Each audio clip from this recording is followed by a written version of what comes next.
Good morning, good evening, good afternoon, and welcome to our video. Today we're going to be taking a trip down memory lane with MMORPGs, and this is a subject that's near and dear to my heart. I've played MMORPGs for a very, very long time. So we dug up an old video which talks about the history of MMORPGs, and we discussed it on our live stream at twitch.tv/Bwana. If you've got some time, come on by and check out our stream. We stream almost every day at about 3 p.m. Eastern. You know, sometimes we're a little bit later than that, so come on by. And if you like this video, please comment, like, subscribe, and I appreciate all your support. If you want to support me, again, patreon.com/Bwana. Enjoy the video. Okay, so we're going to react to this video, a brief history of MMORPGs. This is a video from 2018 that just came across my radar today. I haven't seen it, but I thought it'd be a cool thing to watch because we always talk about how MMOs have grown over the years. And let's just see what this has to say. Today, I need to talk to you about a serious flaw in our education system. And I don't just mean here in the UK or in the US, I mean globally.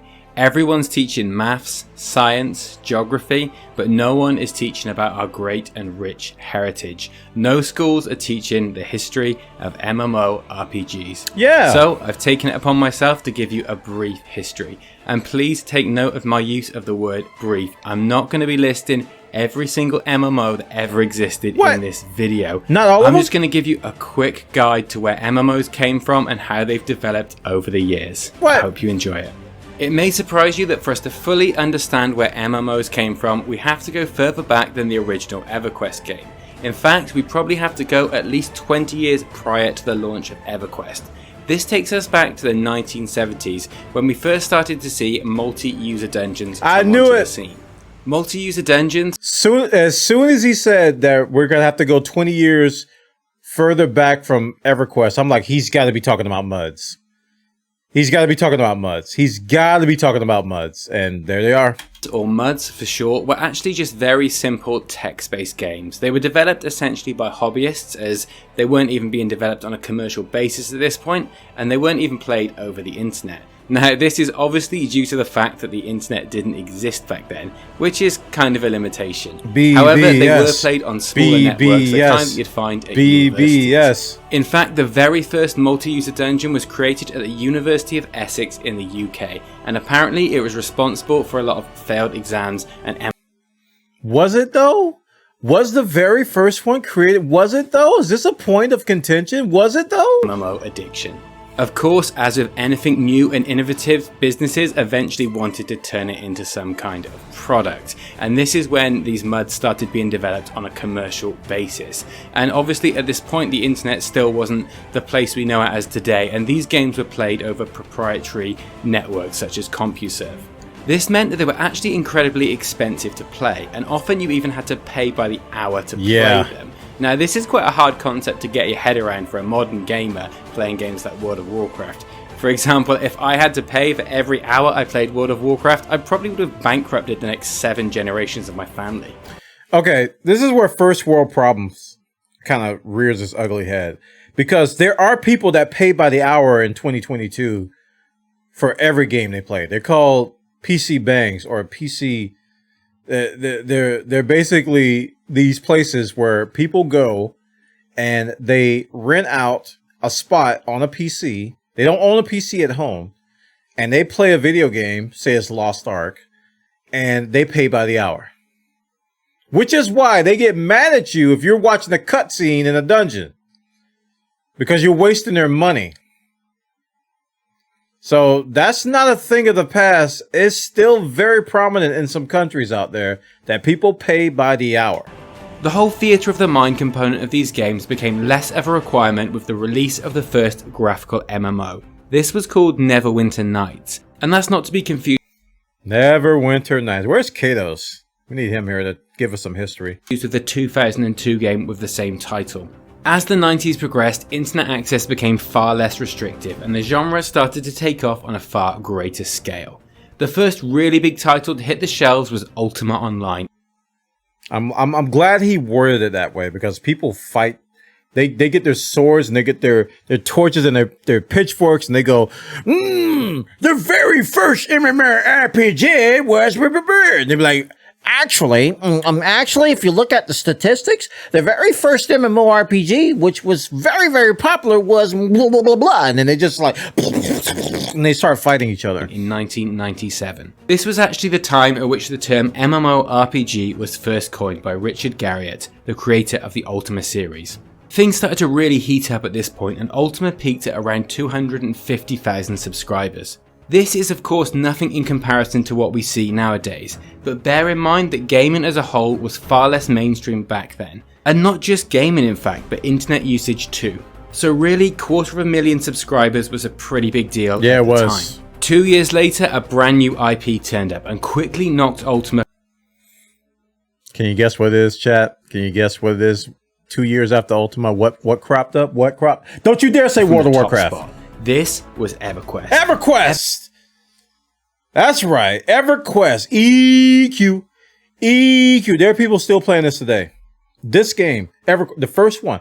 There are still people playing this today. Everquest managed to pull in upwards of 450,000 subscribers at its peak, and is often credited as the game that defined the genre itself. Yep. People lost years of their lives to Everquest, and many continue to play and enjoy it to this very day. Yep. The game set a new standard for what we expected from MMOs. The way that players interacted with each other, and the way that they needed to work together in order to accomplish sometimes even the simplest of goals, created one of the strongest online gaming communities you can imagine.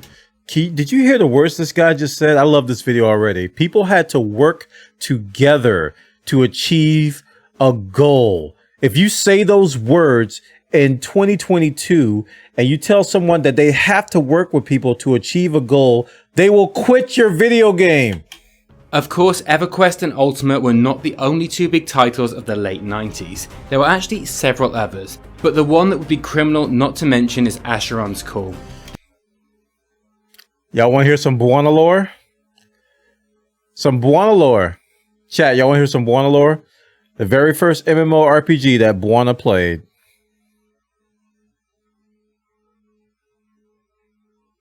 This is it. It wasn't EverQuest. It wasn't Ultima. It was Asheron's Call. This was my this was my introduction into the genre of MMORPG. This was another important title that helped to shape and define the genre, and it's considered to be one of the big three MMO titles of that era. After the success of these three games in particular, there was no going back. MMORPGs were poised to take the gaming world by storm, and it was only a matter of time. At the turn of the millennium, we saw a lot more MMO titles start to release. Developers were driven by the successes of Ultima, Everquest and Asheron's Call, and were all hopeful that they could cash in on the next big title. Therefore, between 2000 and 2003, we saw the release of several games that were also significant contributors to the genre. Dark Age of Camelot launched in 2001 and is still talked about fondly to this very. Dark Age of Camelot. This is one of the OG open world PvP. Well, I guess Ultimate counts too. But people still talk about DAOC today when they look at Elder Scrolls Online, when they look at Guild Wars 2, World v World, when they look at Crowfall, what Crowfall is trying to do, when they look at Ashes of Creation, what Ashes of Creation is trying to do, they all pay homage to your boy here, to Dark Age of Camelot. This is what a lot of these games are based on. Very day. The game's large-scale PvP battles were revolutionary at the time and set the precedent for realm vs realm combat in later MMOs. We may even be about to see a spiritual successor to the game in the next year or so, with the currently in development Camelot Unchained. I haven't heard much about Camelot Unchained. And anybody else heard any? Last thing I heard, it wasn't very great news. So let's hope they can turn it around, though. Camelot Unchained I've heard they're going through some bumps and bruises right now. Interestingly, Camelot Unchained has actually been crowdfunded by fans, so the demand is clearly still there. During the very same year, Anarchy Online provided us with a break from the medieval fantasy of the 90s MMOs. The game was applauded by critics for its size and scope, though looking back it was perhaps a little ahead of the technology available at the time, and it wasn't a massive commercial success when compared to some of the other titles. I actually played this. Every game that he has listed so far, I have played. From that era. We also saw the release of some other big titles such as RuneScape, Ragnarok Except with that one, I never played RuneScape. Ever. Online, Eve and Lineage during this period. All those that's just to name a few. However, in 2004, the most significant event in MMO history occurred. Small indie company. And the genre exploded in a way that most had not thought possible. World of Warcraft hit the shelves in November and had brought in 5.5 million subscribers by the end of 2005. If he doesn't mention Final Fantasy XI, I'm going to be a little salty. Let me just say that. Smashing all previous records. The game then went on to achieve around 12 million subscribers by the end of 2010. Many factors influenced the game's success. For starters, it made the MMO genre more accessible and easier to understand. Yeah, when he said wow, I was like, wait a minute. That's what made me think about it. He's just going to skip right over Final Fantasy XI and then change for Manthe, and then you're just going to skip over that, huh? Okay. I mean, it's a Japanese, it was a primarily Japanese, PlayStation 2 game, but, the Japanese release was earlier than the Japanese release, so maybe he's saving it for the US release. One can hope. Also, believe it or not, you didn't need to invest as much time as you did in previous titles in order to make progress. Additionally, the game had a strong IP and storyline that players had come to love when playing the Warcraft RTS series. So combine this with the fact that Blizzard were in a strong position financially after the success of their other games, and that previous MMO titles had started to bring the genre into the mainstream, and maybe we can go some way in explaining the game's success. Many of the old crowd weren't pleased with the apparent dumbing down of classic MMO features that we'd seen in earlier titles. However, to me it was a thing of near perfection, and I was just about the right age to start getting seriously involved. I'm glad he brought that up. A lot of hardcore, diehard WoW fans, they were soft-brained when this game came out. What do I mean by soft-brained? They were easily influenced. They were very, very impressionable. You were very soft-brained. You were in either your early, preteens or teens, and you were easily influenced. And this game injected itself into your bloodstream, and it became your life. Honestly, Classic WoW is still probably the greatest gaming experience of my life so far. But we're not here to talk about my nostalgia. Most adults, people who were, I'm not going to say adults, most people who were over the age of, like, let's say maybe 24 when WoW came out, that I knew, basically laughed at it. It was a joke. At least, especially in Final Fantasy XI and EverQuest players, we were laughing at it because it was a theme park MMO, in a world where theme park MMOs didn't really exist. And we were making fun of it being too easy. How you can just solo everything. Because we were used to having the party to do everything. So I was of age. I was not easily impressionable. I was pretty hard-headed. And I didn't take to WoW like I took to other MMOs.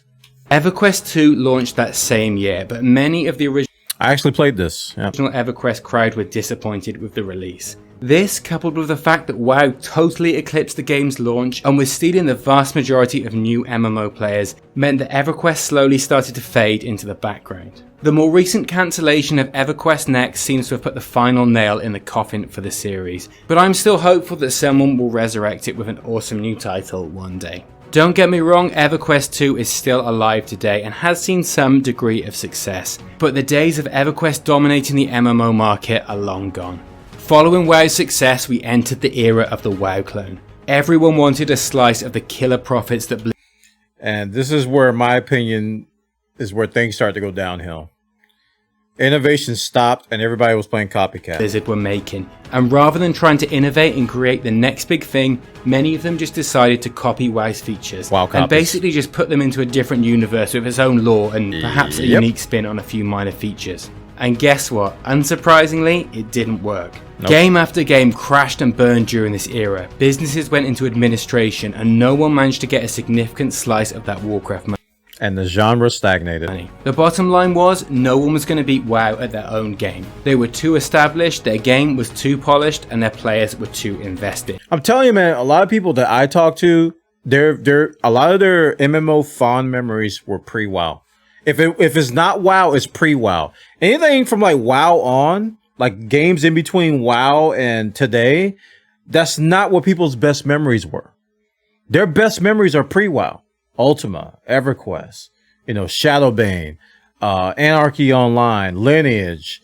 I don't know if all of those are pre-WoW, but Final Fantasy 11 with me. Asheron's Call is just all the really OG memories were pre-WoW.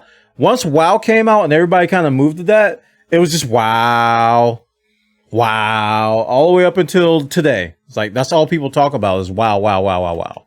The only games to survive that era were the ones that did things their own way. Sure, none of them have reached the heights that World of Warcraft has, but WoW is essentially an anomaly, and these games have achieved impressive levels of success by any other measure. The first of these games was Guild Wars, a game that saw... There you go. Guild Wars. Guild Wars to me wasn't an MMORPG. This guy's probably going to mention that. It wasn't an MMORPG. Guild Wars to me was a souped up Diablo. Everything was instance. Like you pretty much had like instance, like city zones, and then you would go out and you didn't see anybody else unless you partied with it, right? I think the hook for me with Guild Wars was that I'd never seen a game which you could just jump right into PvP day one. Everything is normalized. Everybody's got the same skills, and it was incredibly fun. Great success by taking an alternative path to WoW, marketing itself as a more casual game that focused on its round versus round PvP aspects. Another big factor to influence the success of Guild Wars was the fact that the developers decided not to ask for a monthly subscription fee. That's another thing. That's another reason why we didn't consider Guild Wars to be an MMO, because it didn't have there was no like you know how you have these buy once games now and you don't have to pay a monthly fee? That didn't exist back then. If you didn't pay $15 a month, you weren't playing an MMO. Once you purchased the game, and the free to play idea just wasn't a thing in the West back then. It was yours to play forever. This offered a nice option to players who wanted to get involved in MMOs but didn't want to pay monthly to do so. In 2007, Lord of the Rings Online hit the market, and it saw reasonable success. Yeah. Much of this could be due to the fact that it was working from an incredibly strong IP. Again, man, it's like these games he's naming now, not a lot of people, this is not their strongest nostalgia vibes. This essentially gave it a solid differentiator from WoW. However, I feel it would be unfair to claim that this was the only reason for the game's success, as it's still popular with a smaller group of players today and has seen multiple expansions positively received. Another strong IP that was unfortunately less successful was Warhammer Online, which was released in 2008. Sad, man. This was a game that I was very excited about at launch. What a disappointment. Whenever you bring up Warhammer Online, man, it's just like, wow. It's just, gosh, just... I love the Warhammer universe, and I think the art style lends itself perfectly to an MMO. However, because a lot of people don't realize how much Warhammer influence Warcraft has. Due to a steady and significant decrease in player numbers, when it came to renewing the license agreement with Games Workshop, the better option was to simply shut the game down. I guess we're going to have to keep waiting for our Warhammer MMO. Then, in 2010, we saw the absolute How in the world? Alright, chat, I gotta calm down. How in the world you just gonna skip? I thought he just wasn't going to talk about Final Fantasy at all. This dude just jumped right to Final Fantasy 14 without even mentioning 11. Calm down, boy. Calm down. It's okay. Sunshine, lollipops, and rainbows. Disaster of a release that was Final Fantasy XIV. Performance issues made the game almost unplayable, and it demanded a system that was out of most people's budget to even experience that. It wasn't long before servers closed, with developers stating that the game just didn't meet the high standards of the Final Fantasy series. However, the resources of Square Enix are vast, and they don't give up easily, and this disaster launch actually paved the way for one of the greatest comebacks in gaming history. More on that later. The next really big MMO release came in 2011 with Star Wars The Old... You know another game he didn't mention? Is Star Wars Galaxies. I know the guy. He gave a great introduction. He gave a great introduction. He was like, "I'm not going to be able to cover everything, and I respect him for it." But come on, man. Star Wars Galaxies was a staple. That's one of those games where people like that was my first, real MMO memory. Star Wars Galaxies.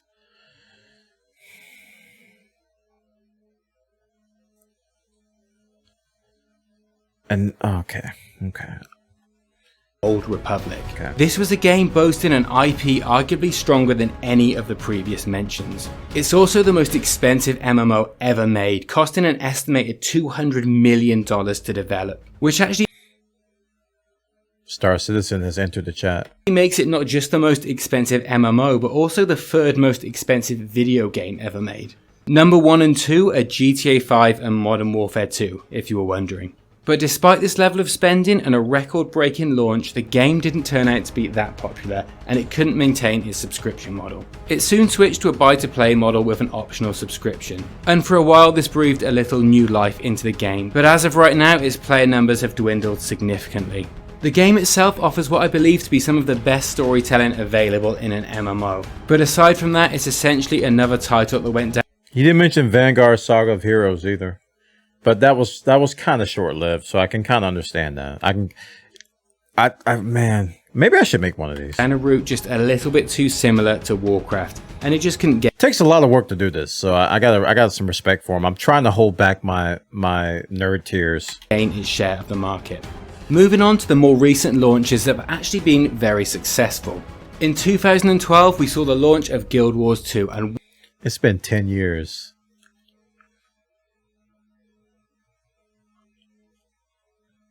It's been 10 years! Once again, it proved that it could offer an alternative to World of Warcraft, rather than trying to be a direct competitor. Once again, it offered a buy. I actually can remember finer details of launch day of Guild Wars 2. It's been 10 years, man! Play model that did not require a subscription fee, and again we saw a focus on casual gameplay, though it is worth mentioning that some hardcore content does exist. To be honest, the results speak for themselves, and Guild Wars 2 maintains its position of one of the most popular MMOs to this day. The following year, we witnessed one of the greatest comebacks in gaming history. Final Fantasy XIV was relaunched as a Realm Reborn. Square Enix never gave up on their dream of a Final Fantasy MMO, and they rebuilt the entire game from the ground up. This time it actually worked, so that was a positive start. However, it did far more than that, and it has become one of the most popular MMOs on the market, and is quite possibly only second to World of Warcraft itself, which is pretty impressive considering where they were in 2011. Just no Final Fantasy XI mentioned anywhere, man. Then in 2014, the Elder Scrolls series took a stab at the MMO genre with the Elder Scrolls Online. And despite a pretty weak launch, it became one of the most successful games in the genre. As with the Guild Wars series, I believe that ESO owes its success to providing an alternative to WoW, ESO? rather than simply trying to clone it. I've never heard the it game referred offers to a that. solid storyline, as you'd expect with an Elder Scrolls title, and it has its own unique twist on the traditional MMO combat system. It did actually launch with a subscription fee, but as with so many other titles, the developers soon realised that it wasn't sustainable, and Final Fantasy XIV has entered the chat. now it's available as buy-to-play. Now, something quite interesting started to happen around the 2012 to 2014 period, and that was the slow but noticeable decline of the World of Warcraft player base. It's important to note here that WoW is still the largest game in the category by far, and it's not even close to being dead. But it was always inevitable that players would start dropping off after a while, and maybe some were just done with WoW, or perhaps even done with MMOs in general. But a surprisingly large group was simply not happy with the Surprised you didn't talk about the Korean invasion. Because that's pretty much, it was a Korean wave. There was a period in the history of MMORPGs, and we just recently lost Terra. Terra's shutting down. And I remember Terra introduced me and a lot of other people to the Korean free-to-play grindy formula. And also it introduced action combat, which ESO kind of lifted, right? Terra had some really good combat. And I think that was a big staple in MMO history. Like to this day, a lot of people will ask, is the combat action or is it tab targeting? Because, Terra brought that. And then, following Terra's heels was Black Desert Online, and Blade and Soul, and Asheron's Call. I don't know why I went back to Asheron's Call. And I can't think of it. It starts with an A. With the Kraken. You know what I'm talking about. Aeon. Yeah, Aeon is another one. And then there was Arcage.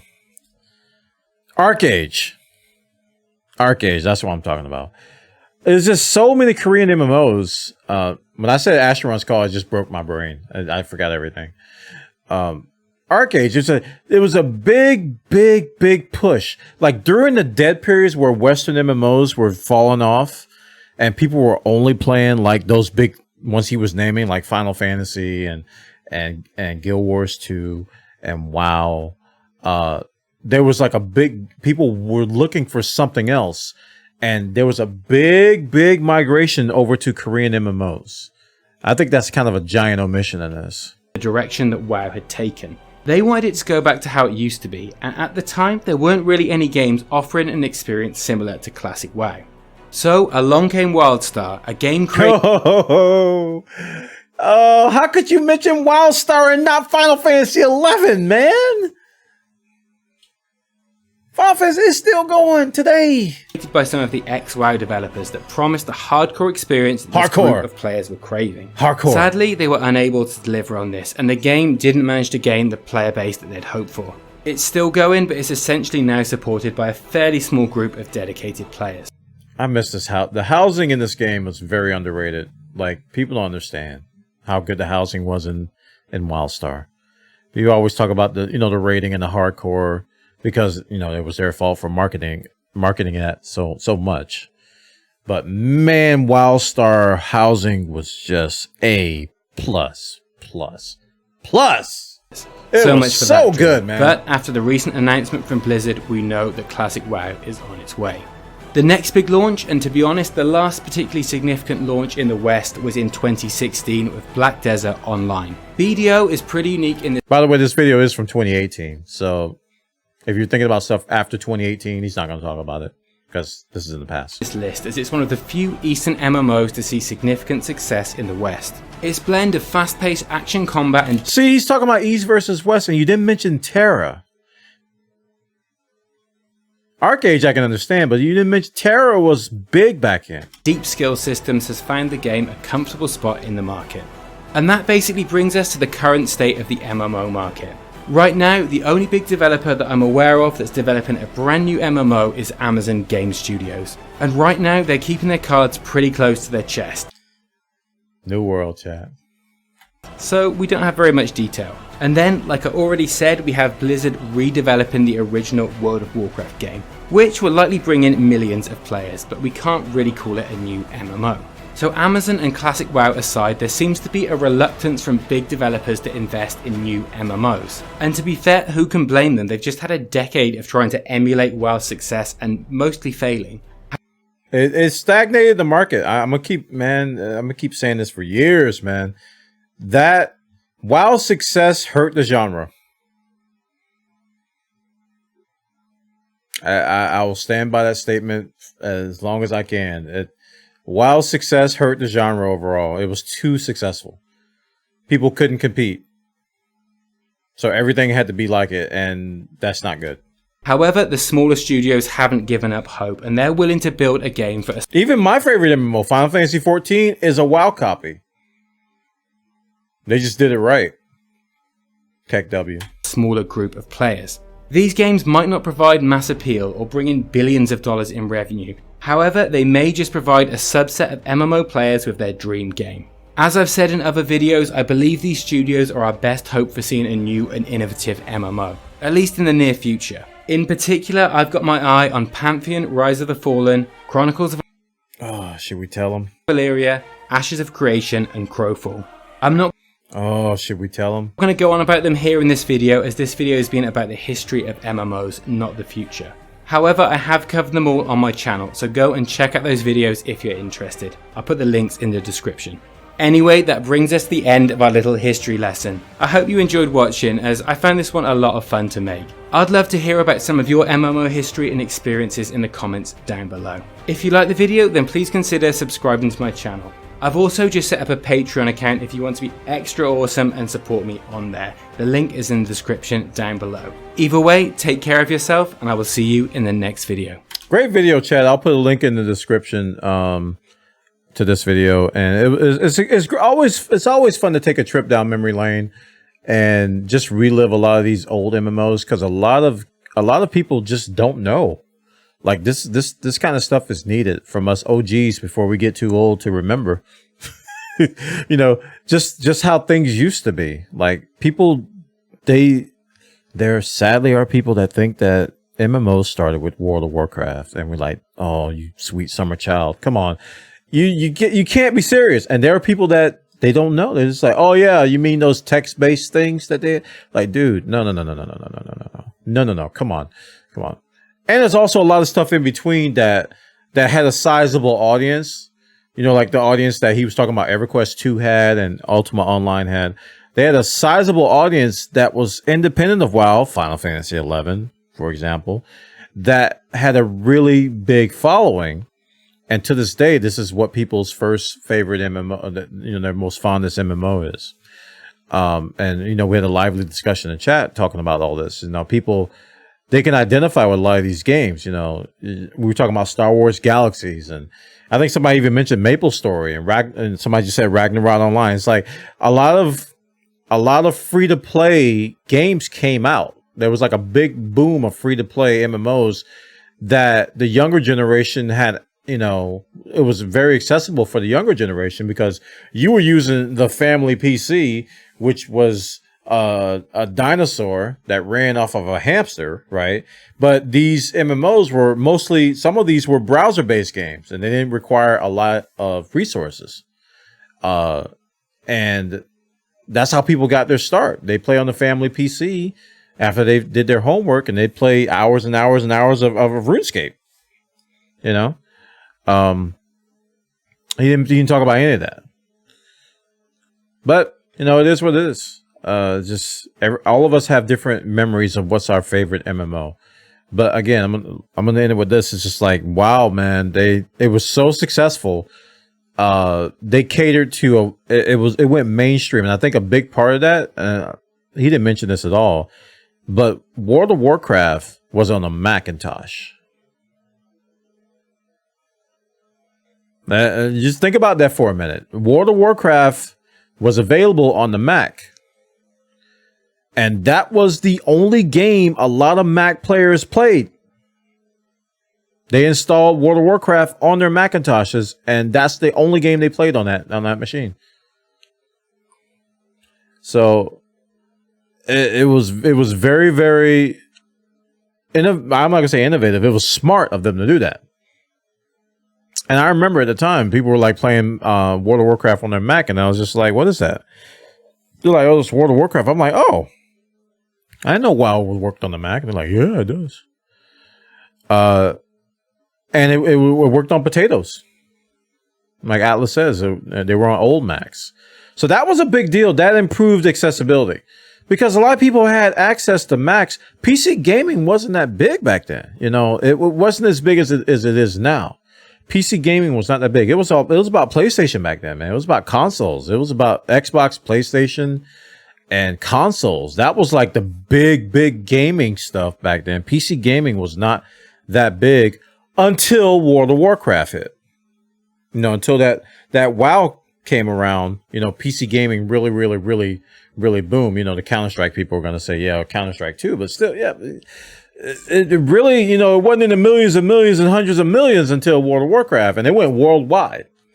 So WoW was a big deal. And the fact that it worked on Macs really helped it. Check it out. I'll put a link in the show description. And this is a great video. It's from 2018, but it sparked great discussion. Leave a comment in the comment section if you guys want to chime in, if you want to join my pitchfork brigade on why you can't talk about Final Fantasy 11, man. You got something against Final Fantasy 11? Why you can't? Anyway, take care.